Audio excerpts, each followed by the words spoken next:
ابھی آپ نے سنا ہوگا میڈیا پر بہت زور شور کے ساتھ ایک بات چل رہی ہے. پاکستان کی عورت وکیل ہے جس کا نام سیفی علی خان ہے. اس نے ایک بیان کیا کہ حضرت فاطمہ الزہرا سلام اللہ علیہا دربار میں گئیں اور ان کو حق نہ ملا، یعنی ان کو انصاف نہ ملا، خالی واپس لوٹ آئی. یہ اس کا بیان ہے.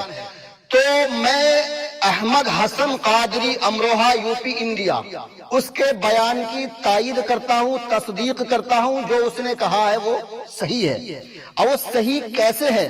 سامعین محترم، ہر تاریخ میں اسلام کی کوئی بھی تاریخ ہو، بلکہ عیسائیوں کی، یہودیوں کی، کسی بھی تاریخ کو اٹھا کے دیکھ لیجیے آپ، حضرت فاطمہ الزہرا شہزادی کونین، مادر حسنین، بطول بنت رسول، اپنے باپ کے انتقال کے بعد، یعنی محمد رسول اللہ کے انتقال کے بعد بادشاہ وقت، خلیفہ وقت کے پاس گئیں اور کہا کہ مجھے میرا حق چاہیے. ان کو حق نہیں ملا.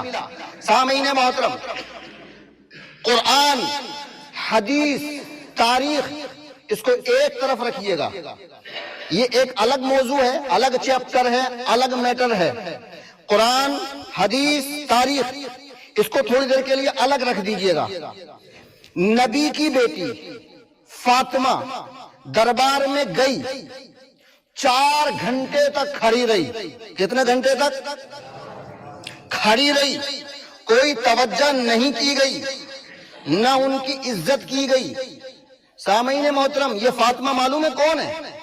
یہ وہ فاطمہ ہے کہ جب حضور صلی اللہ علیہ وسلم کے پاس تشریف لاتی تھیں تو حضور صلی اللہ علیہ وسلم ان کے استقبال کے لیے کھڑے ہو جاتے تھے. یہ کون نبی ہے؟ یہ نبیوں کا نبی ہے، رسولوں کا رسول ہے، باعث تخلیق کائنات ہے، فخر موجودات ہے، جان کائنات ہے، اصل کائنات ہے. اگر یہ نبی نہ ہوتا تو کچھ بھی نہ ہوتا. جو کچھ بھی ہے اس نبی کے صدقے میں. جب حضور صلی اللہ علیہ وآلہ وسلم معراج کو تشریف لے گئے، مسجد اقصی میں سارے نبی قطار بنائے ہوئے کھڑے تھے، یعنی نبی کا استقبال کر رہے تھے. سارے نبی محمد الرسول اللہ کا استقبال کرتے ہیں اور محمد الرسول اللہ حضرت فاطمہ الزہرا کا استقبال کرتے ہیں. تو جو نبی فاطمہ کا استقبال کرے اس کی فضیلت کیا ہوگی، اس کا مرتبہ کیا ہوگا، اس کی عظمت کیا ہوگی، اس کی رفعت کیا ہوگی. لیکن اسی بیٹی کو دربار میں بیٹھنے کے لیے نہیں کہا گیا، اس کے لیے کوئی کھڑا نہیں ہوا، نہ اس کو بیٹھنے کی جگہ دی. بھائی نبی تو احترام کر رہے ہیں، ان کے استقبال کے لیے کھڑے ہو رہے ہیں، تو پھر آپ کیا ہیں جو نبی کی بیٹی کو کھڑا کر رکھا ہے آپ نے سامنے؟ حاکم کرسی پہ نبی کی بیٹی سامنے کھڑی ہے، تو کیا اتنی جلدی آپ بھول گئے تھے نبی کے احسانوں کو؟ سامعین محترم، فاطمہ الزہرا کا حق تھا یا نہ تھا، یہ الگ میٹر ہے، الگ بات ہے. سامعین محترم، یہ نبی کی بیٹی تھی، کچھ حق تھا یا نہ تھا، لیکن نبی کی بیٹی اپنا حق لینے کے لیے گئی تھی تو کچھ نہ کچھ دینا چاہیے تھا. وَأَمَّا السَّائِلَ فَلَا تَنْهَرْ، اللہ نے ارشاد فرمایا کہ سائل کو جھڑکو مت. یہ تو ایک عام سائل کی بات ہے، لیکن جس کے صدقے میں اللہ نے ساری کائنات کو بنایا، اس نبی کی بیٹی دربار میں آئی ہے اور اس کو کچھ نہیں دیا گیا. بھائی حق تھا یا نہ تھا، لیکن بحیثیت نبی کی بیٹی اس کو کچھ نہ کچھ تو ملنا چاہیے تھا.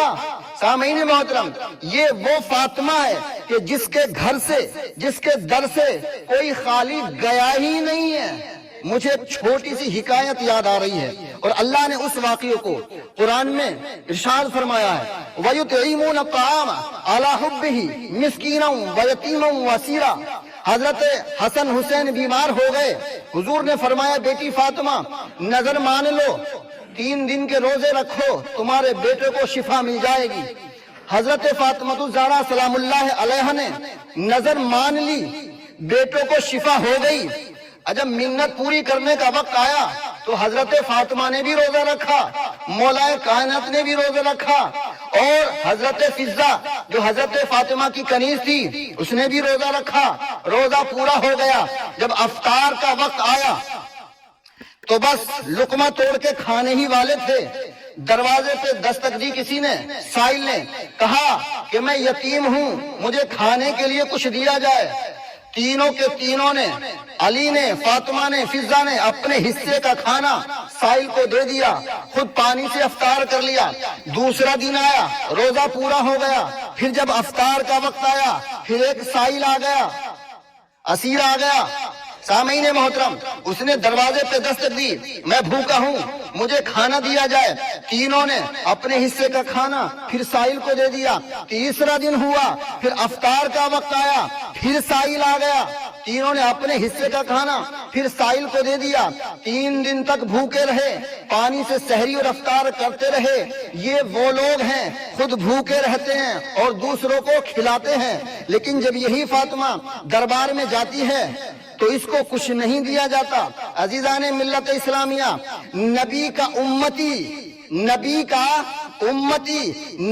کی حکومت پر، نبی کی کرسی پر اگر مالک بن کر بیٹھ سکتا ہے تو جب نبی کے امتی کو حق ہے کہ نبی کی حکومت سنبھالے، تو سامعین محترم جب امتی پوری حکومت لے سکتا ہے تو پھر کیا جس نبی کے صدقے میں حکومت ملی ہے اس کی بیٹی کو کچھ نہیں دے سکتا؟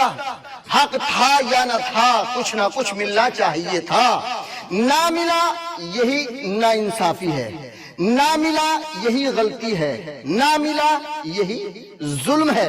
تو سامعین محترم، یہ وہ فضیلت والے اہل بیت ہیں کہ جن کی اتنی فضیلت، جتنی ان کی فضیلت کو بیان کیا جائے، تعریف و توصیف کی جائے، وہ کم ہے۔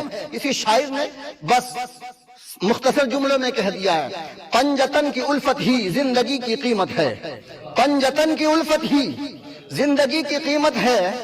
ارے جس کا شوہر قاسم جنت و نار ہو، جنت اور جہنم کا بانٹنے والا ہو، اس کی بیوی کو خالی لوٹایا جا رہا ہے۔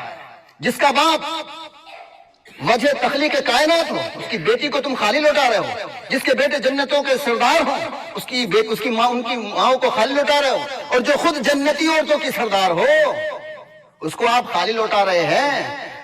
نہیں تھا میں نے مان لیا، لیکن رسول کی بیٹی ہونے کے ناطے کچھ نہ کچھ ملنا چاہیے تھا، نہ ملا یہی تو شکایت ہے۔ پنجتن کی الفت ہی زندگی کی قیمت ہے، پنجتن کی الفت ہی زندگی کی قیمت ہے۔ ان کے عشق میں مرنا خلد کی ضمانت ہے، ان کے عشق میں مرنا خلد کی ضمانت ہے۔ ان کا عشق ہے دل میں پھر عمل عبادت ہے، ان کا عشق ہے دل میں پھر عمل عبادت ہے، اور ان کا بغض ہے دل میں